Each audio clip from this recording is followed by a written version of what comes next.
Հարգելի գյումրեցիներ, ձեզ եմ դիմում որպես վանաձորցի պատգամավոր, ով բազմիցս խոսել է օրվա իշխանությունների բազմաթիվ օրենսդրական ու սահմանադրական խախտումների վերաբերյալ Վանաձորի թիմ ընտրությունների համատեքստում։ Դուք շատ լավ գիտեք, որ Վանաձորցին դեռևս 21 թվականին արդեն կտրուկ մերժեց ՔՊ-ին թիմ ընտրություններում։ Ընդդիմադիր ուժը ստացավ 17 մանդատ, իսկ ՔՊ-ն 8 մանդատ, կեսից էլ քիչ։ Նշեմ, որ մնացած 8 մանդատներն ստացան ընտրաշավի ժամանակ իրենց ընդդիմադիր հայտարարած ուժեր, ասել է, թե ՔՊ-ն ստացավ մոտ 25% ձայն։ Մինչև օրս ՔՊ-ին չի հաջողվել մարսել այդ պարտությունը։ Իհարկե, Լուսավոր Էդմոնը 2.5 տարի տարբեր դատական հայցերով հանդես գալով ամեն ինչ արեց, որ ավականին մինչ օրս չկայացնի համայնքի ղեկավարի ընտրության օրակարգով առաջին նիստը։ ՔՊ-ն չունի պատասխան, թե ինչպես իրեն ժողովրդավար հայտարարած քաղաքական ուժը թքեց տեղական ժողովրդավարական սկզբունքների վրա, անտեսեց ընտրության արդյունքները եւ համայնքի ղեկավարի ԺՊ նշանակելու իրավունքը ժողովրդի փոխարեն տվեց վարչապետին։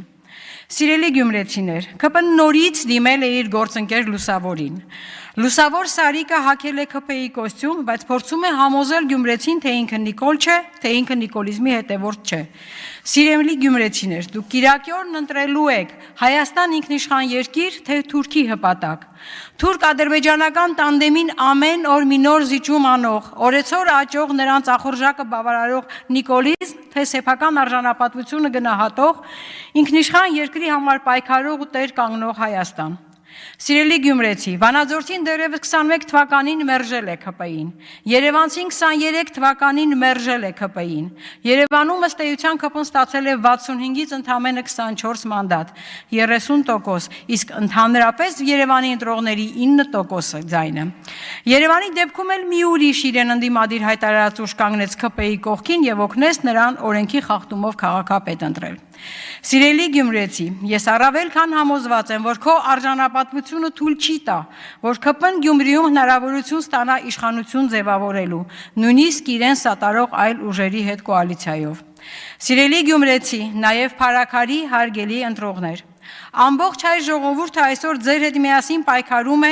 այս իշխանություններին իշխանությունից հեռացնելու համար։ Գնդակը ձեր դաշտում է։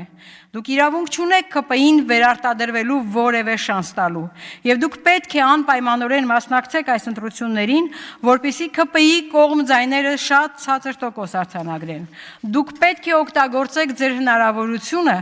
ընտրությամբ մերժելու Թուրքին ամեն օր նոր զիջումներ անող իշխանություններին։ Վանաձորցին ու Երևանցին մերժել են, հերթը ձերն է։ Եվ վերջում, մեկ էլ մի զարկ տվեք նրա գահին, որ կործանվի նա հիմնովին։ Սարիկ Մինասյան